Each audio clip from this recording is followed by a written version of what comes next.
utarakan sekalian, secara tegas dan jelas, jika kita analogikan terjadi kasus ini di Indonesia, bahwa Indonesia adalah negara yang bergantung pada sistem politik. Dan apa yang terjadi ketika kita ketidakpercayaan publik selalu diglorifikasikan bahwa partai politik buruk dan lain sebagainya, itu yang membuat sistem kenegaraan kita kacau, dan itu membuat tidak ada kebijakan yang kuat pada rakyat. Sehingga akan ada analisis lebih lanjut yang akan kami jelaskan. Pertama, dari Tempo menyatakan bahwa mereka mengakui bahwasanya parpol adalah hal yang baik. Parpol memiliki tujuan yang jelas dan sebagainya. Sehingga kemudian menteri itu akan bergantung pada kebaikan parpol tersebut. Lalu pertanyaan besarnya, kenapa salah? Jika parpol itu bertujuan baik dan menteri itu akan bergantung pada kebaikan parpol itu. Karena pada dasarnya sistem perbandingan, pertandingan, kebijakan di praksi, di legislatif dan sebagainya, yang tentu eksekutif, menteri dalam keadaan eksekutif akan memiliki hubungan yang erat terhadap legislatif itu akan berkaitan dengan masyarakat.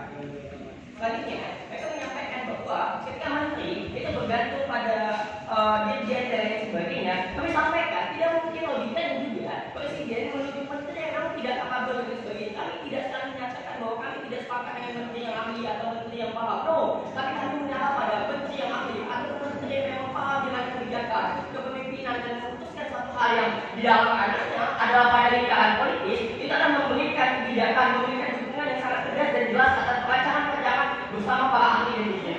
Sehingga itu adalah sebuah kesalahan berpikir atas dokumen kami yang ditanggapi oleh tim dan juga kami menyayangkan tim itu tidak menjelaskan bagaimana mekanisme penunjukan ahli dan kategori ahli seperti apa, standarisasi seperti apa, mekanisme jelas seperti apa, sehingga itu harus ditunjuk menteri yang ahli dalam kategori mereka oleh presiden. Karena kita berada dalam lingkaran sistem politik, kita berada sekali lagi dalam lingkaran sistem politik.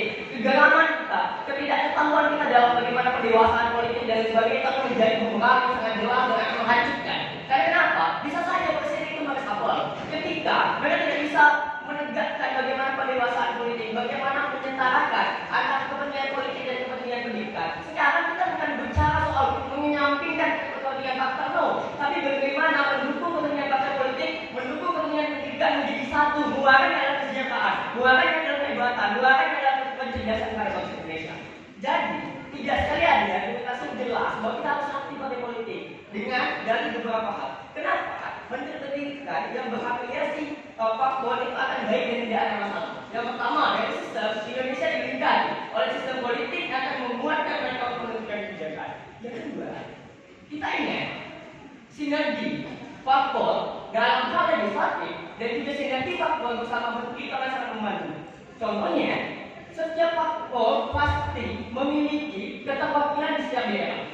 Pasti. Jika kita bicara soal pemerataan pendidikan, menteri akan sangat mudah menyerap bagaimana pendidikan di Bengkulu, bagaimana pendidikan di Padang, bagaimana pendidikan di Papua melalui tangan panjang parpolnya, yang kemudian akan diselenggarakan, akan menjadi masukan. Kan nanti kita juga sepakat bahwa partai hari ini berkategori baik, berkategori tujuan yang jelas dan terukur.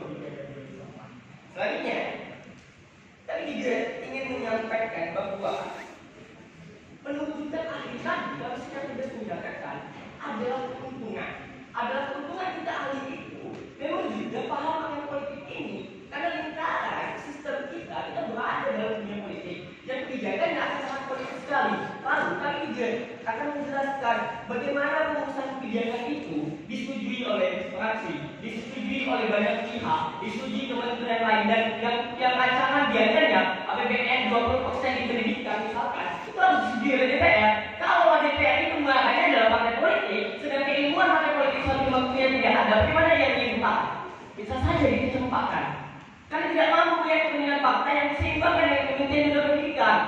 Omong kosong, kalau negara ini tanpa kepentingan parpol. Tapi bagaimana kita menyeimbangkan kepentingan parpol atau menarik kepentingan parpol sebagai kepercayaan publik dan menjadi kekuatan demokrasi? Selanjutnya, relasi kuasa antara parpol, menteri, legislatif itu akan menjadi sebuah kekuatan sistem Indonesia sebagai negara yang berpolitik, sebagai negara legislatif, sebagai negara kekuasaan, sebagai negara kesejahteraan.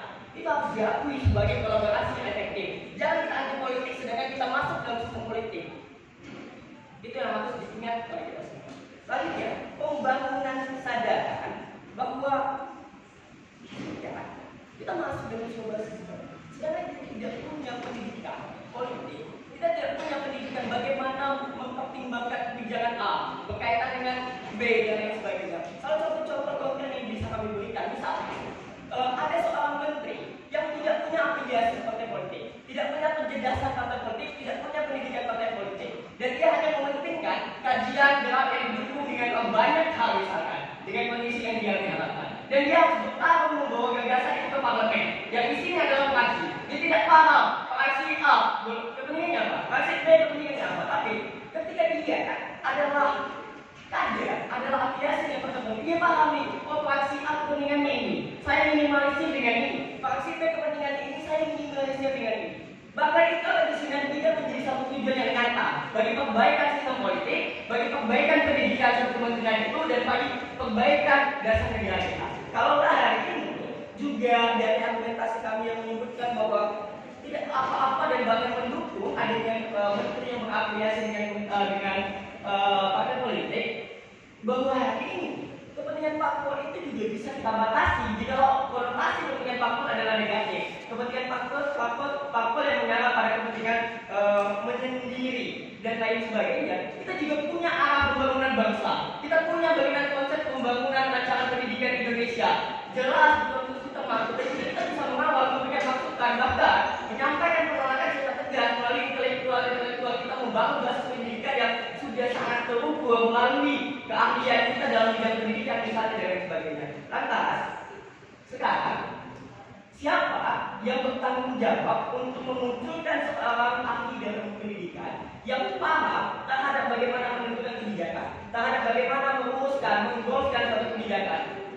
Tidak akan pernah ada ketika itu tanpa pendidikan politik, ketika itu tidak ada pendampingan bagaimana merumuskannya. Karena sekali lagi kita berada dalam tindakan sistem politik akan membuat kita berjuang bagaimana menentukan kepentingan itu menjadi satu. Karena dalam keberagaman bukanlah tantangan hari ini. Keberagaman adalah keniscayaan untuk membuat Indonesia menjadi satu atas tujuan utama. Tujuan parpol, tujuan pendidikan, tujuan bangsa negara menjadi satu, yakni kesejahteraan bagi rakyatnya dan dunia.